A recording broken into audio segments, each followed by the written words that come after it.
happening, guys? JD at JD's Custom Buggies. A little tired and woozy, but ended up working all night last night. I have another business, and we've been really busy over there. It's Wednesday afternoon.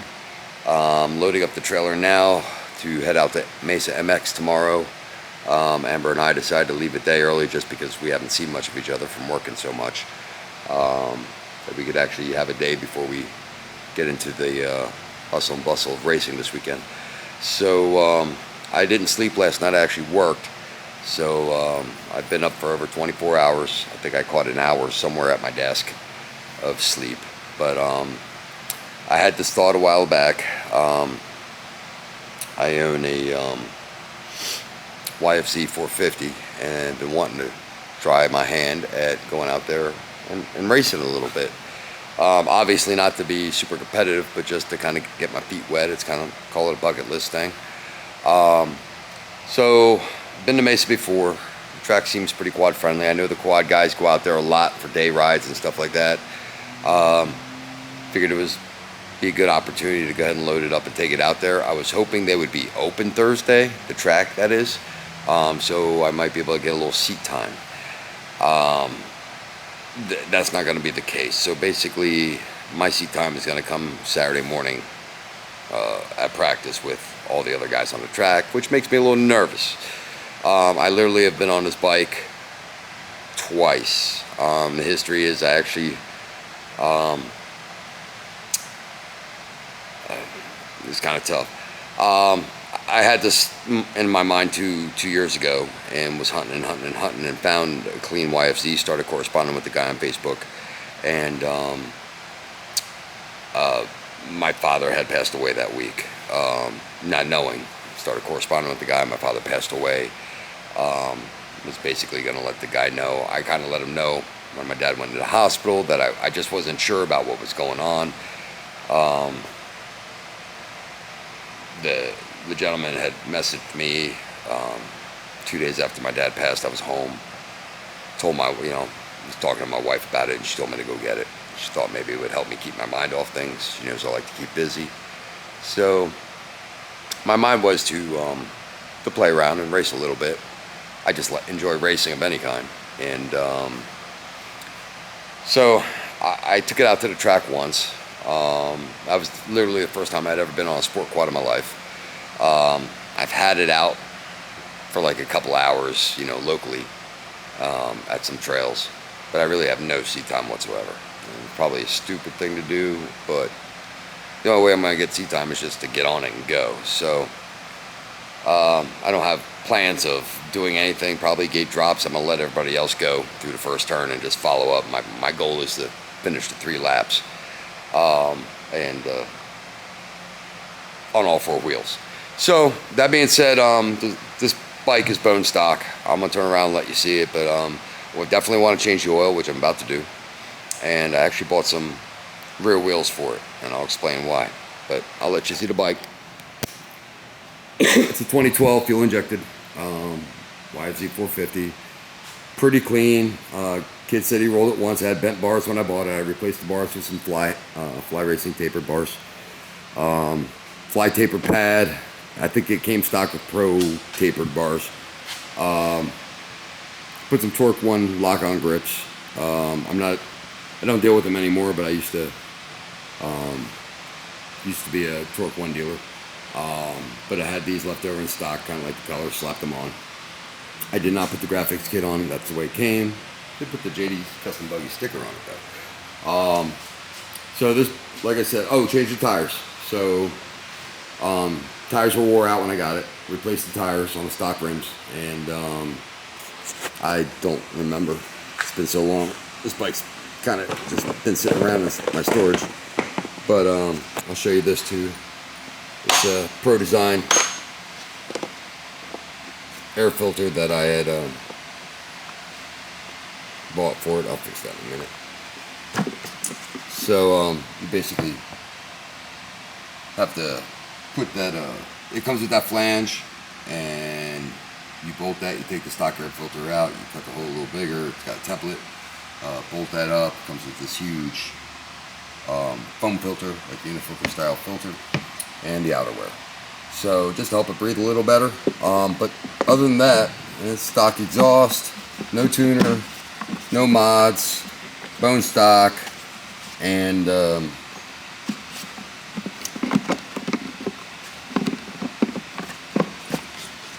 shows you how much experience I got with this bike, what I'm doing with one hand holding the camera. So anyway, I'll get to that in a minute.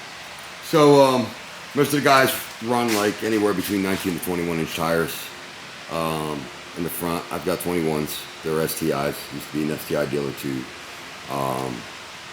But I think that was the last set I had in the shop, so I just slapped them on there. Just get rid of them, get them off the website. So basically right now we're running a 21 inch tire and a 20 inch in the rear on the stock 10 inch rim and the stock 9 inch rim. Most of these guys, they are running 8 inch wheels in the rear with an 18 inch tire. So I'm a DWT, you know, if you've been on the website, you know we have a lot of DWT wheels. We don't carry this particular wheel, but you might consider it. But this is a single beadlock DWT wheel, and it's a G3 wheel. So it's an aluminum wheel, brand new. It's got a single beadlock ring, so the tire mounts between there. This ring comes off, and the trick is to get it centered before you torque these bolts down. And there's a torque spec, you torque them down. If you center it, then you should have no issues. I had a choice of 2 tires that I had in stock right now, one being the Ambush, the Cst Ambush, in this size I should say. I did hunt around my vendor's website, and they seem to be out of this size, but we have Cst Ambush tires that I'm going to put on this. My other choice was I have GBC Mini Masters, which are basically made for like race quad, like good example, a DRR like race quad, you know, kids quad. So same size tire, but the knobs are a lot smaller, so I'm gonna go with these Ambush tires. I'm gonna try and get with a friend of mine, Matt Sarmiento at Sarmiento Motorsports. He's very good. He rebuilds these motors all day long. Kind of talked to him about the plan. He said, "Come on out, take it one turn at a time. Be careful, you'll be fine." So that's gonna be the plan. I'm gonna see him at the track. Hopefully, he'll help me get the suspension set up a little better than it is. As far as everything else, these numbers that I put on these plates here are basically leftover numbers from like 20 years ago for the windshield of my stock car. That was the number we used to put in the upper right hand corner. So I had 2 sets left. I slapped them on there. This quad, it sits really high compared to like the race quads that are at the track now. But I'm going to talk to Matt a little bit about maybe how to get this thing, you know, lower to the ground for center of gravity. But my thing is, I don't really want to dump a whole bunch into this thing, money and effort wise. I want to learn how to ride this bike the way it is. Matt has done a video, and hopefully you guys will meet Matt on the channel. And we talked about doing some stuff because he just purchased and built a motor. He bought a dyno and put it on a trailer and made it mobile. So we were talking about maybe him coming to the shop or me going to his shop, but possibly dynoing a couple of buggies. That's kind of one of the things that I'd like to get done this year. And he thinks that is interesting as hell, which is really cool. So let's see if I like to do this first. And if that's the case, I'm going to talk to Matt about doing some things. But he dynoed a stock 2021 YFZ450 and put, actually it was on Facebook that he did it. And I forget what the claimed horsepower was, but on dyno it was 33. So stock YFZ apparently has about 33, like 0.8 horsepower at the wheels. Now, their dyno specs might be at the motor, who knows. So, she's going to be slow. She'll be the slowest one out there, which is fine. I'm going to try the beginner class. And we'll see. And hopefully this weekend we'll kind of document what's going on and then put a whole large video together. As I want to progress into this bike, we'll add this as a series on the YouTube channel. And this is basically coming from the perspective of someone who knows nothing about these things. So that might give it a different angle than watching someone who's an expert. So any videos I do will be things I've learned, things I've talked to other people at the track, explaining, you know, from the local guys or whatnot. Maybe, you know, advice from Matt. Maybe Matt does some work to it, then we'll take the camera over there and we'll have him kind of go through and explain what's going on. But we're going to talk about that kind of stuff this weekend. So in the meantime, I'm going to mount these wheels and tires up and get the oil changed and then get the trailer loaded. So that's the plan. So I'm going to get to work on these tires right now and then I'll be back.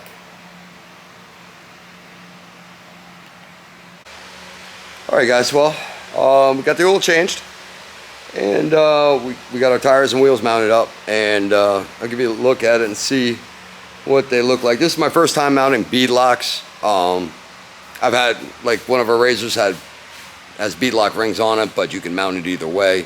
And when we bought it actually came with them. When we bought it, the tires weren't even mounted with the bead lock rings on it, so acted more like kind of like a bead guard.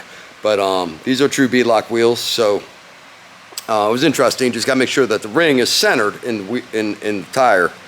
I haven't really got a chance to give it a test drive, but I mean, by eye, I couldn't have gotten any more centered. So definitely makes it look more like the track quads that are out there. Still a long way to go from being like one of those track quads, but it definitely made a difference. So I'll give you a quick look. And you can see, definitely lowered the stance a little bit. And like I said, a lot of them guys, some of them guys are using 19s in the front, and that probably helps lower it too. Still have to check air pressures. Oil change was fairly simple. I did not change the filter, and the reason why, there are O-rings behind the filter housing, and I was afraid that if one of those O-rings got destroyed, I don't have replacements for them. So I basically just drained the oil. It definitely looked like it was in need. Replaced the oil. Put a quart and a half of Maxima Premium Pro Plus in there. So oil level's perfect. As far as the wheels go, you can see here. So I mean, some of you guys are like, yeah, we've seen this before, but for those who haven't, so this is a bead lock wheel. So what happens is this ring comes off. You want to install this ring when it comes in the box, and this is a DWT G3 wheel. This ring comes off. You basically mount the tire, slide it on, and the back bead, you can see it over there, back bead is normal. So once you get the tire on, you install your ring, and you have to torque them to spec. And I used a cross pattern, so I went this way, I went this way, you know, and just kind of kept on crisscrossing it. Used a T-handle till I got to the point where they are all kind of snug, and then took a torque wrench and did the rest with the torque wrench. So these are the Cst Ambush tires, and then once that ring, what this does is basically keeps that tire locked in there, so no dirt can get in there and flatten the tire. So this might be the next step in race buggy evolution right here. So like I said, I mean, I've known about them. I've just never personally installed them the correct way. I did a couple references on YouTube with some different wheels, and read the directions that came in the box, which there wasn't really that much. They just basically emphasized to make sure that the tire is centered. So both of our wheels are mounted up.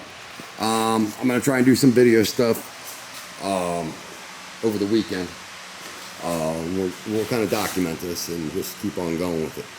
As you can see, as of right now, this guy got going the trailer next, and this is the new trailer we got not too long ago. We bought it for the razors, but because the Mesa pits are so small, I can't get the Titanic in there. I mean, I could, but I'd be in a position where if I did find a spot, I'd be stuck there till everybody in the park left so I could turn it around. This is slightly smaller. It's 32 foot. Trail load, or load trail, I think it is, trailer. But we bought it for our razors. We needed a good reliable trailer that could haul like 3 to 4 razors up to to West Virginia when we go. And right now I'm growing the car trailer. So bought this construction job site box to kind of use as like a war wagon or store the tools. And my intention is basically when we get back and I can just unstrap the box, use the forklift, put it in my storage bay, and then wheel it out when we need it, when we take this to a race. And then I could even use it to take parts to West Virginia and whatnot. But the reason why I chose this box, it was big and it wasn't cheap. I kind of liked, sorry, it's probably cramped in here. You grab this handle. I gotta undo the latch, hold on. And you just lift. And it's got hydraulics. So that's the pack out from the enclosed trailer. I just threw the whole thing in there. Have it easy up on the shelf, which is kind of cool. Got some helmets down there. There's our little parts bin, nitrogen bottle, air compressor. Even got a table in there. And I'm about to go in the big trailer there and scavenge whatever other stuff I think I'll need for the track this weekend. So, wish us luck, buggy wise. Wish us luck. Wish me luck, quad wise. Goal here is just not to get hurt and have some fun. Get the adrenaline going a little bit. I just like racing. And I'm at the track all day anyway, so I just figured it'd be kind of cool being at the machine to you know, have something to do, kill some time between races. Hopefully it works out that way. So I have one more buggy, one more quad, tow truck right there. Buggy breaks down, we got a tow truck. So I want to thank all you guys again for tuning in. We're gonna have some more updates on the buggy soon. It'll be a couple days before we're back in the shop. Like I said, today's Wednesday afternoon. My goal now is to go home and get some sleep, finish loading this trailer, go home, get some sleep, and we leave. I mean, we're not in a complete rush to leave first thing in the morning, which is nice. So, I mean, make sure we have everything. Leave mid-morning, you know, or late morning, and it's a good 3-hour drive for us. So, and then hopefully enjoy the weekend. We'll have a nice day. We can kind of chill out, see what they got around there as far as a place to chill out, maybe get some cocktails or something. So, thanks a lot, guys, for tuning in. If you like what you see, subscribe. If you need parts, go to gotbuggies.com. And that's it for now. I want to thank you guys again. All right, JD's out.